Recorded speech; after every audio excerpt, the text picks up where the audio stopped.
Hello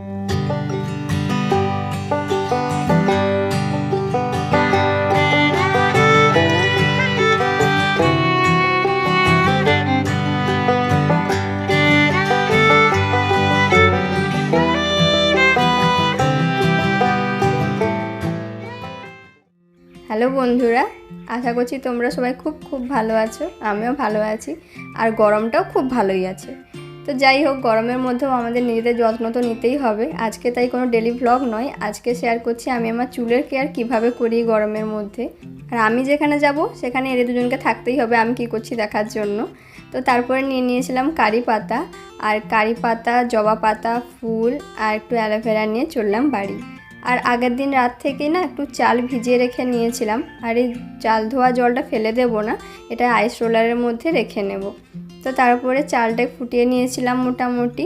আর তারপরে নিয়েছিলাম ওই যে অ্যালোভেরা, জবা পাতা, জবা ফুল আর কারি পাতা একটু স্ম্যাশ করে নিয়ে ওটাও জল দিয়ে ফুটিয়ে নিয়ে ওটার জলটা এর মধ্যে দিয়ে দিয়েছিলাম। তারপরে ভালো করে মিক্সিতে দিয়ে একটা পেস্ট বানিয়ে নিয়েছি।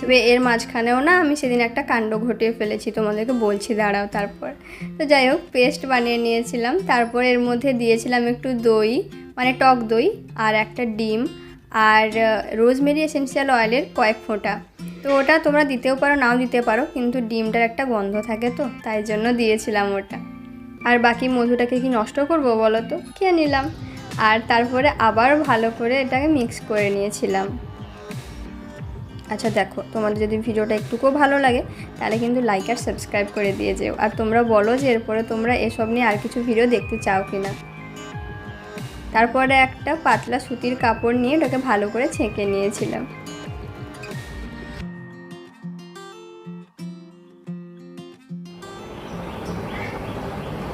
এটা আমি অনেকটা একসাথে বেশি করে বানিয়েছি যাতে 2-3 বার ইউজ করা যায়। প্রত্যেক সপ্তাহে একবার করে ইউজ করলেই, তার থেকে বেশি ইউজ করে লাভ নেই। আর এসেন্সিয়াল অয়েলটার জন্য গন্ধটা অতটা খারাপ লাগছে না, ডিমটা দেওয়া আছে তো তাই একটু গন্ধটা অড লাগছিল, কিন্তু এসেন্সিয়াল অয়েলটা দেওয়ার জন্য আর অড লাগেনি।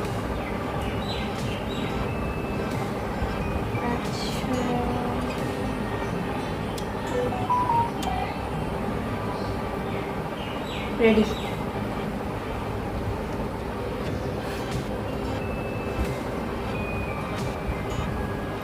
এবার এটাকে মাথায় মাখার পালা।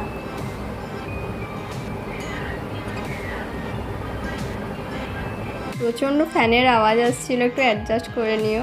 তো যাই হোক, তারপরে বসে গেছিলাম অ্যাপ্লাই করতে। আর এটা এত মেসি কাজ একটা না, তো যাই হোক মেসি কাজ হলেও লাগাতে তো হবে চুলের কেয়ার করার জন্য। আর দেখো আমার পুরো জামাতে না একদম ভর্তি হয়ে গেছিলো, বুঝতে পারছিলাম না কি করে কি করব।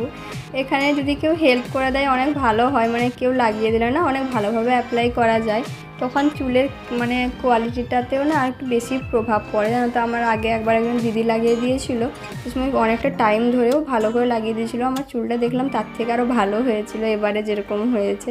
তো অ্যাপ্লাইয়ের ওপরেও না একটা প্রভাব পড়ে, জানো তো, তুমি যেভাবে অ্যাপ্লাই করবে সেটার ওপরেও কিন্তু নির্ভর করছে যে কতটা তোমার চুলে প্রভাবটা পড়বে। তো যাই হোক, আমি মোটামুটি নিজে লাগিয়ে নিয়েছি, আর কিছু করার নেই। তারপর একটা শাওয়ার ক্যাপ লাগিয়ে নিয়েছিলাম। আর শাওয়ার ক্যাপটা লাগালে না মানে কি বলবো, ময়েশ্চারটা লক হয়ে যায়, তো পুরো চুলটা একদম শুকিয়ে যায় না, তো ভালো হয়। আর বলো এবার শাওয়ার ক্যাপটা লাগিয়ে কেমন লাগছে। তো ভাই বললো আমার মাথাতেও লাগিয়ে দে, তার মাথাতেও লাগিয়ে দিয়েছিলাম। ওর চুলের কোয়ালিটিটাও আমার তুলনায় অনেকটাই ভালো আছে। আর তারপরে প্রায় 45 মিনিট 1 ঘন্টা মতো রেখে নিয়েছিলাম। এদিকে তিনি রানী বলছে আমাকেও লাগিয়ে দে, আমিও লাগাবো। তো যাই হোক, ওকে লাগিয়ে দিইনি, বেকার ওকে লাগিয়ে লাভ নেই।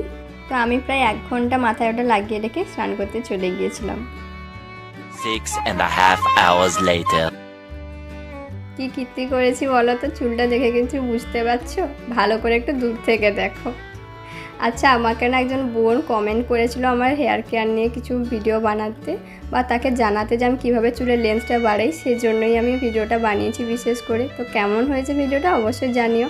এদিকে আমি চুলটা ট্রিম করাতে গিয়েছিলাম, কিন্তু কেটে এসেছি, তো সামনের দিকটাও পুরো কেটে ফেলেছি। এবার তোমরাই বলো দেখতে কেমন লাগছে। এদিকে মাস্কটা লাগিয়েছিলাম বলে চুলটা কিন্তু অনেকটাই নরম আর অনেকটা ফ্লাফি লাগছে, তো তোমরা সেটা দেখতেই পাচ্ছ, বলার কিছুই নেই।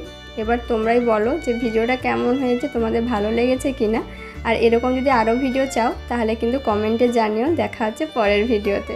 আমার তো চুলটা কেটে ভালো লেগেছে না খারাপ লেগেছে কিছুই বুঝতে পারছি না। তো দেখা হচ্ছে পরের ভিডিও।